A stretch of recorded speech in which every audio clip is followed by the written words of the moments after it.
pris contact avec la Maison des Potes et avec Samuel Thomas quand j'ai découvert dans Le Parisien du lendemain que, après avoir été remettre vos propositions à un maire adjoint à Clichy-sous-Bois, vous étiez venu devant la mairie de Montfermeil et que vous étiez retrouvé assez rapidement pour plusieurs heures, d'abord avec la police municipale et ensuite le relais a été pris par la police nationale.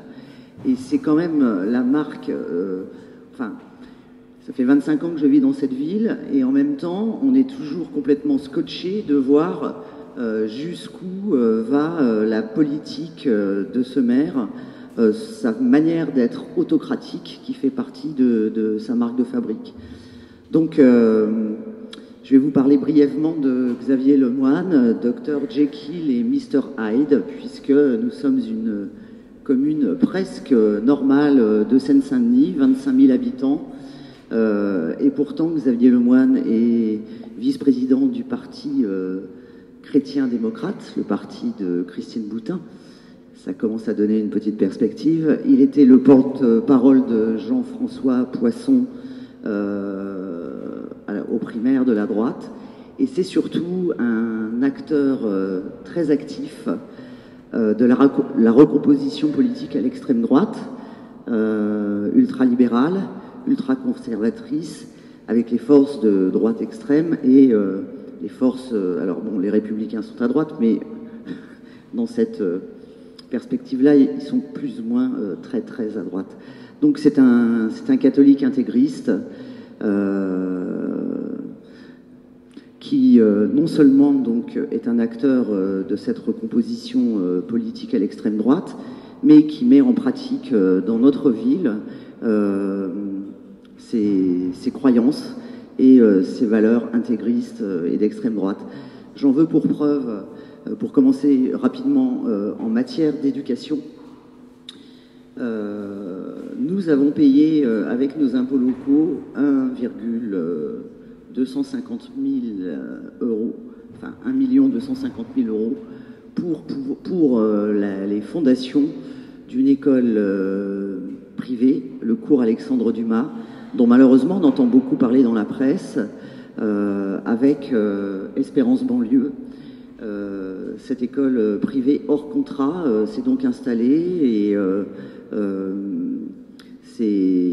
toutes les semaines, tous les mois, on a C'est dans l'air et dans sur bien d'autres médias la promotion d'une école qui promeut le lever de drapeau et l'uniforme. Et Le Monde, dernièrement, se demandait s'il ne fallait pas revenir à ça pour l'égalité républicaine. Il faut savoir quand même que cette école, c'est la création de Anne Coffinier, qui est aussi une égérie de la Manif pour tous.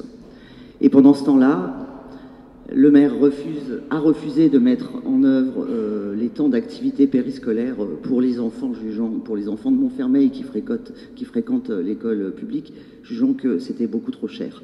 Et dans le même temps, 1 250 000 euros pour juste les fondations de cette école, 450 000 euros pour la vidéosurveillance, parce que évidemment, entretenir la sécurité sécuritaire et la peur de l'autre, c'est le fonds de commerce sur lequel ils travaillent. Aujourd'hui, alors c'est pas une nouveauté, mais ça se passe dans le plus grand silence. Aujourd'hui, moi je suis en bagarre autour de la non-inscription, puisqu'on parle d'éducation, autour de la non-inscription des enfants hébergés à Montfermeil, d'âge scolaire obligatoire, qui ne sont pas scolarisés.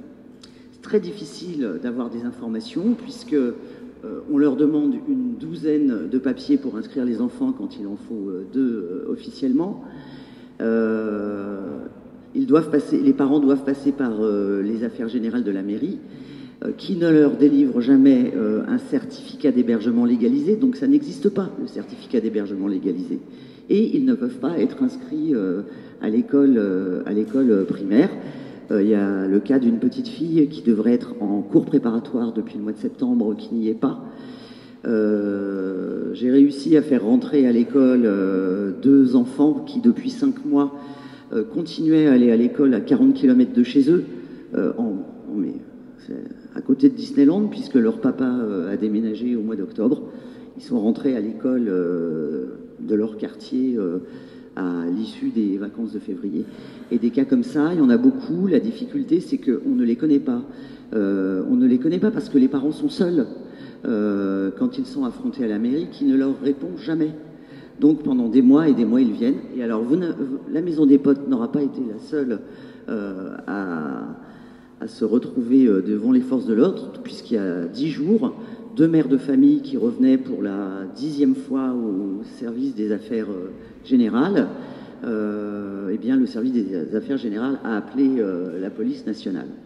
C'est absolument aberrant pour les faire dégager. Et en fait, au final, vous n'êtes peut-être pas tombé sur les mêmes policiers, mais au final, la police nationale a pris fait et cause pour ces 2 mères de famille qui n'arrivent pas à inscrire leurs enfants à l'école.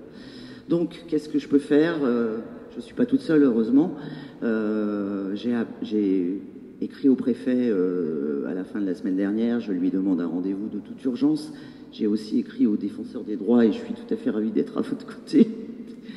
Et puis, demain, on a rendez-vous avec ces mères de famille et le Parisien pour essayer de faire bouger les choses. Parce que tout ça se passe dans le silence le plus complet.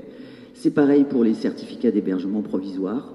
Des gens qui souhaitent faire venir leur famille, leur mère, leur père, pour des durées limitées, 15 jours, et qui n'y arrivent pas. Mais le problème, c'est qu'il n'y a jamais de réponse. Il n'y a jamais de réponse écrite, il n'y a jamais de mail, il n'y a jamais de courrier, il n'y a rien. Donc voilà, et alors le mariage des étrangers, ça n'existe pas non plus, c'est-à-dire que le mariage des étrangers, le mariage pour tous, ça c'est une évidence, c'est-à-dire que le maire, clause de conscience, refuse de marier, mais ne permet pas à ses adjoints de marier, et les conseillers municipaux d'opposition ont dit mais nous on veut bien marier, mais non, ils n'y arrivent pas.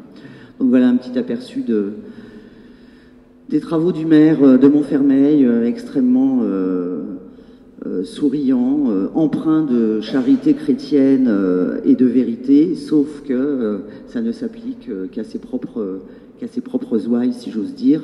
Et je pourrais aussi longuement vous parler des problèmes que connaît la mosquée de Montfermeil, qui est au tribunal depuis maintenant plusieurs années, dont le maire a réussi à faire démolir les extensions, alors que c'est une mosquée provisoire, et la construction de la mosquée est liée bien évidemment aux dons que font les pratiquants, les croyants. Donc là, c'est en stand-by et on devrait avoir une réponse le 29 mars, en tout cas je l'espère, puisque chacun doit pouvoir pratiquer. Merci.